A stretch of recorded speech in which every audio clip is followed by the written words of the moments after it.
And so he says in verse 25, likewise, was not Rahab the harlot also justified by works? By the way, according to the context, by a faith that works, justified by works, when she received the messengers and sent them out another way. For as the body without the spirit is dead, so faith without works is dead also. Let me ask you, what's more important, the body or the breath? What's more important? A bodiless spirit or a spiritless body? They both have to go what? Together in order for you to have a living person. In the same way, faith and works have to go together in order to have a genuine living relationship with God. You see, James and Paul are fighting against two different enemies.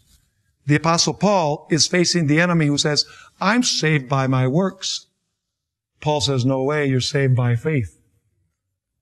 And those that James is fighting against, they're saying, we don't need to perform works.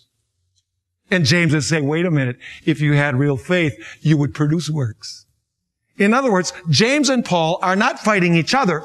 They're fighting two different enemies of the gospel of Jesus Christ.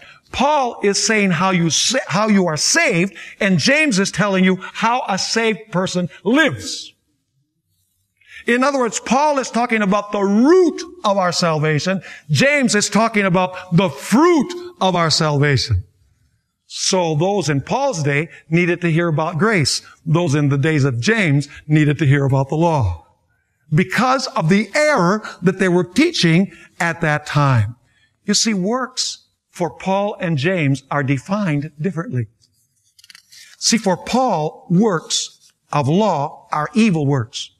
See, the expression works of law isn't talking about good works at all. Those are evil works. Because works of law, by definition, are works that somebody performs in order to manipulate God into saving them. Whereas works for James are good works because they flow from a saving faith relationship with Jesus.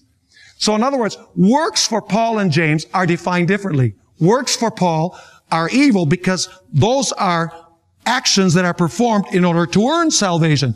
For James, works are different. Works are genuine fruits of faith that come from my relationship with Jesus Christ. By the way, do you know that the Apostle Paul also said that we need a faith that works? See, don't think that James is contradicting Paul. Notice Galatians chapter 5 and verse 6. Galatians chapter 5 and verse 6. It says there, for in Christ Jesus, neither circumcision nor uncircumcision avails anything, but what? Faith working through love. So does the Apostle Paul say that faith needs to work? Yes, it needs to work through what? It needs to work through love. In other words, faith and works are like two sides of a coin. Which side of the coin is more important?